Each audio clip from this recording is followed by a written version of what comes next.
Good morning world, hello, how are you? Today we start my walk here at the Joshua tree off Broughty Ferry. There it is.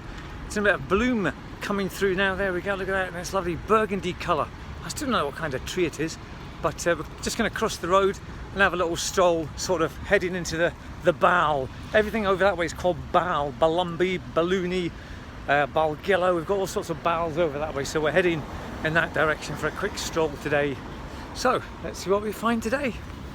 First thing we have is this could be the green circular route. And we have a famous chap here. Got bats and everything, look, excellent. Right. 20 miles an hour, folks, 20 miles an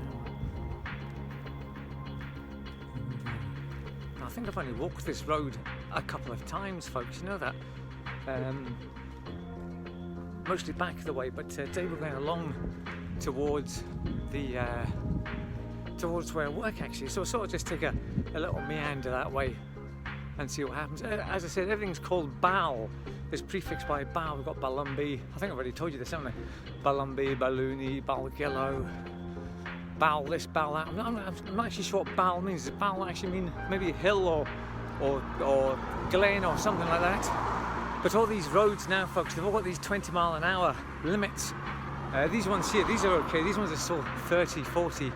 But these ones here, folks, these are just 20, plenty, folks. Got a big massive 20 there, look at that.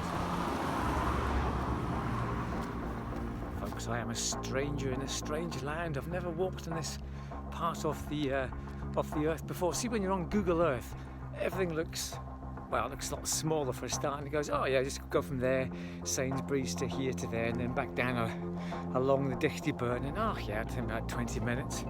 But see, when reality strikes in, and you're on Google Earth for real, everything's actually miles away from where you thought it was going to be, you know. But what a lovely day, man. This is more like it. This is great walking weather, fantastic.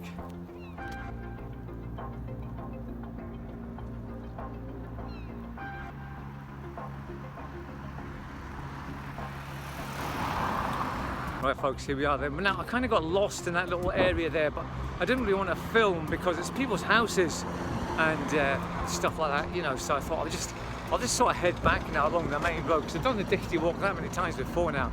I thought we'll just come along here. I'm just going to cross over Balloony Avenue. I always get mixed up with Balloony with the avenue and the drive. I never know which is which.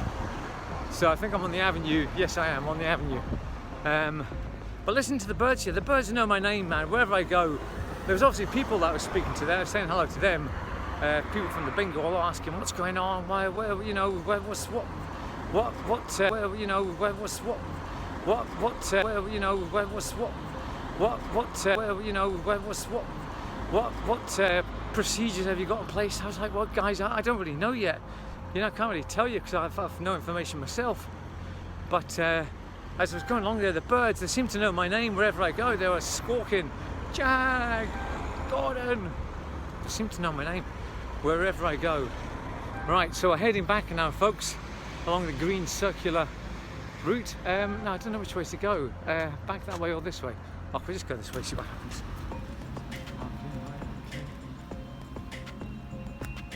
I think that's Broughty United's ground just there, folks, I think.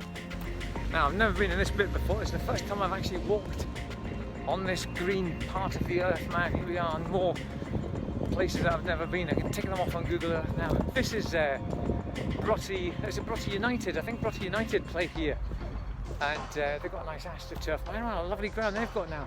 Last time I was here, it was just earth, but now it looks really nice now, man. Yeah, Broughty United. They have a kick about here. I don't think I've actually played there. Have I played there? I'm trying to think whether I have in my. I think that before I left this edge, we might have had one game there, but it was grass. No, it was. That's right. It was grass. I remember that, and we got beat about 4-3, I think. It wasn't too. I never just liked playing on grass so much as the astroturf. You get used to the astroturf. You know, it's weird. Right, so we're heading along towards Dawson Park now. It's just a sports facility actually, so there we go. Now here's a little plug for KFC with the They're Chicken Tuesdays. Now, why did they make it Chicken Tuesday and not Chicken Friday? I think it's because the ch and the t of the Tuesday go together. Chicken Tuesday, yeah, sort of rhymes together. You know, Chicken Monday, no. Chicken Wednesday, no. Chicken Thursday, maybe. Chicken Friday, no. Chicken Sunday, no. Chicken Saturday, no. So Chicken Tuesday is the best. Right, where are we now? Another sports complex, the Douglas Sports Centre. Now, yeah, we used to play in there a few times there. I remember it was always cold in there, always cold. And found a shroom on the Kingsway, on the Arbor Road, I should say, sorry.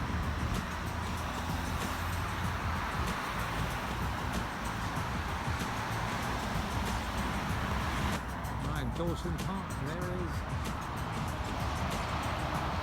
We have crossed the road, folks. Now, they spent ages and probably £1 million building a nice crossing up there, you know, on these pelican crossings. But no, what did I have to do? I had to choose to run across the dangerous, busy road. And honestly, so you must think I'm an absolute wimp of a sports person. Always going on about, oh, I didn't like the grass, it was always cold in this place, and I broke my collarbone, and I've had my ankles in stickies, and you must wonder, why on earth did Jag play sport? He's absolutely useless, fragile, weak. But you know what, folks? Even though I had great fun. And here we have some tree planting, sponsored by the Rotary Club of Dundee. I actually went to join the Rotary Club of Dundee, but I just found myself going round in circles there, you know.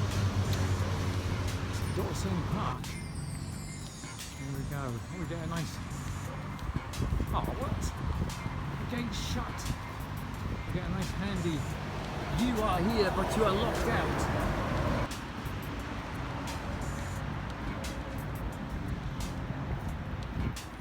Right, we are in, folks, and there's lots of people playing tennis, lots of activities going on, people walking and playing tennis. Got nice blue AstroTurf tennis courts there now. Bro and I used to play there as well. Now we've got a fountain here, but it's very dry, and I can actually walk under the fountain. There we go, folks, look at that. Wow. No hidden plaques or anything, no hidden plaques there. Never mind. Right, we'll just carry on for a straight walk. Everything's just gone wild, man. Look at all the wild stuff just going on in the gardens now, man. Excellent.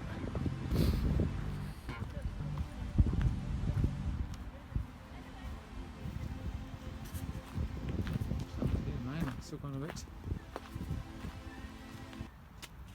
dry looking here. It's a shame, folks. This area, actually, it still looks all right.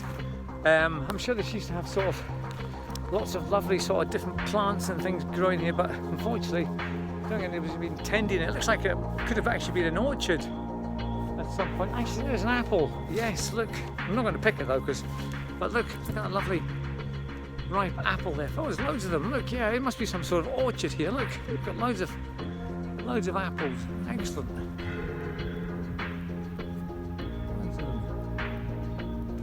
Now, folks, I think I told you this story before about the tarantula that was seemingly let loose here in Dawson Park, in the corner, way over the other side there. Somebody had a tarantula and they let it go because they didn't want to keep it anymore, so they let it loose. But goodness knows what happened. Whether it thrived, whether it probably froze to death, I'd imagine, without its nice tropical tank and nice conditions to live in. But yeah, seemingly I think it was around about here. They said that somebody came and dropped the tarantula here. Dogs went missing for months on end. They were found, skeletons were found entangled in strong webs. Very strange indeed, folks. Now, folks, here we are, and this is the oval, the running track at Dawson Park. I used to have to do cross-country running here. I used to hate doing that.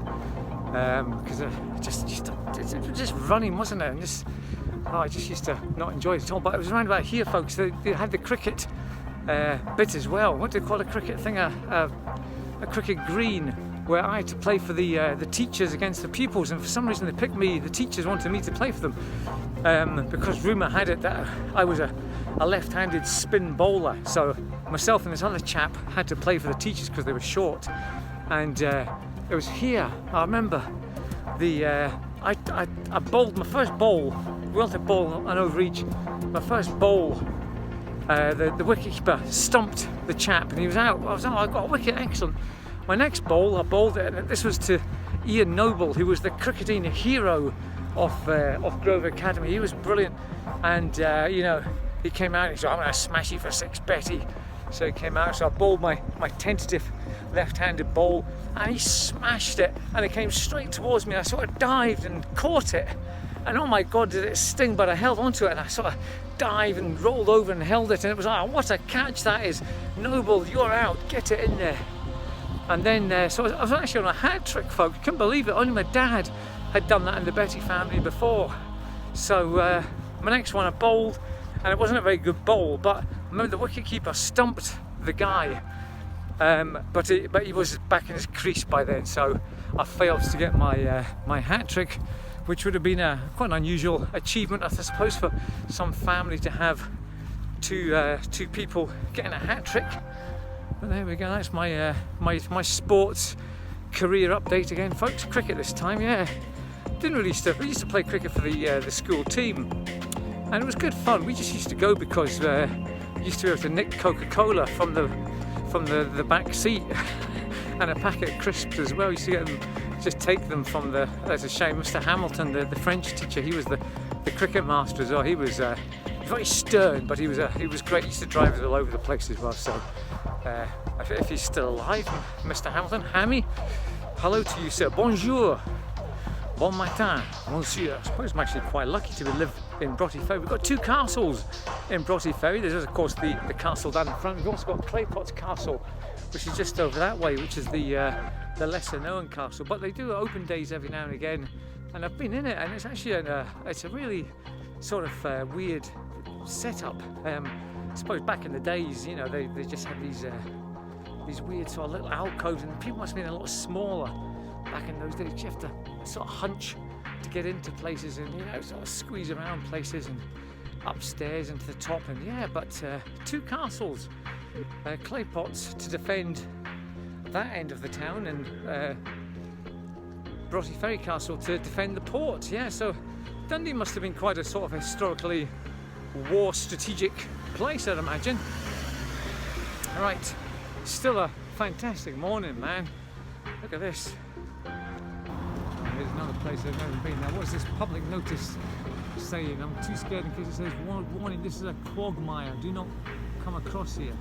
That's what it says, though. So this area is being considered for designation as a potential naturalised zone. Right, excellent. Okay. You know what, folks, I'm going to do it. I'm going to go for a walk around this bit here. I can't actually remember what this place is called. Is it Balgillo Pond or something? I've never walked around here before in my life. So the only thing is, I better watch out for dog crap, because loads of dogs get walked in this area. But we shall see what happens. And so this is going to become a naturalised zone. I think it's been going that way for ages and ages. There used to be sort of like a pond would develop right in the middle here when it rained, because the drainage must be pretty bad. But we'll see what happens anyway. A naturalised zone. Oops, sirens. There's Claypot's Castle, folks. Let's turn you back.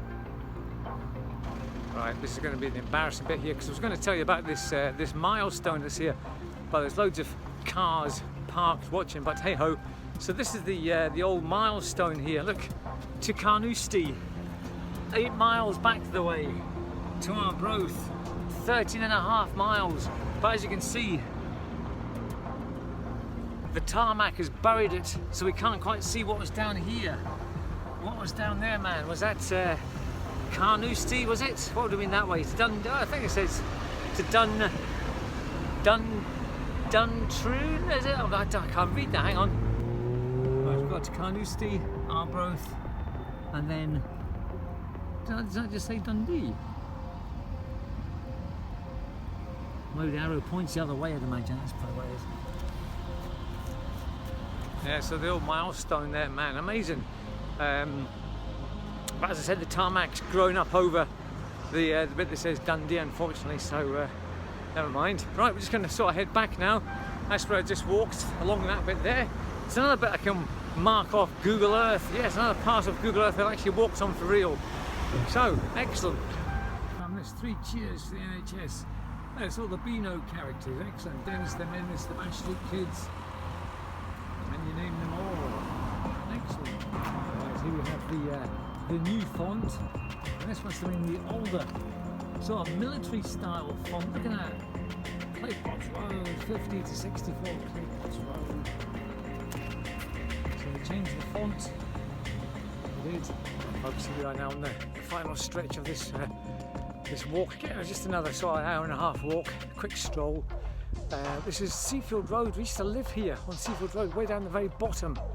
But the house coming up here, there used to be a couple of famous people lived here. In one of these houses just along here, behind one of these hedges, there lived a Wimbledon tennis champion. She was a Chilean woman. I can't remember her name, folks, but it was back in the 30s, 1933 or something. She got to the semi-final, the quarter-final of the women's Wimbledons, the ladies' Wimbledons quarter-finals. And over here was the Dundee United manager, Jim McLean, his house. He has a little bungalow just right here coming up. And this was Jim McLean's little bungalow just right here, folks. And a garden. We used to cycle past his garden, and because he was the Dundee United manager, we would shout derogatory things. And the house just behind me there, folks, that one there, that one just right there. That used to be, we used to know the people, the Dohertys, they used to live there. And he was the manufacturer, he was the manager of, was it Timberland or Timberworld, Timberlake, one of those sort of places, you know, the Rembrandt or whatever, off its day. And yes, we used to know them. They had their massive garden down here. They were very rich. They're probably the richest people on the land. So we say the Dohertys. And we used to know the daughter Joanne Doherty. No, what she's doing now. She'll be ages with us now, obviously. She's probably the 3rd wealthiest woman in the world now, I'd imagine, or something. And over here, just behind me there, that house there used to belong to a lady. We used to walk sort of up this way to meet our school friends. And the woman that lived there, we would call her the flower starer, because she was always looking at her flowers, always staring at the flowers. So there we go. Memories. We used to skateboard down here and cycle down here all the time. Yeah, goodness me, I haven't walked down here for ages.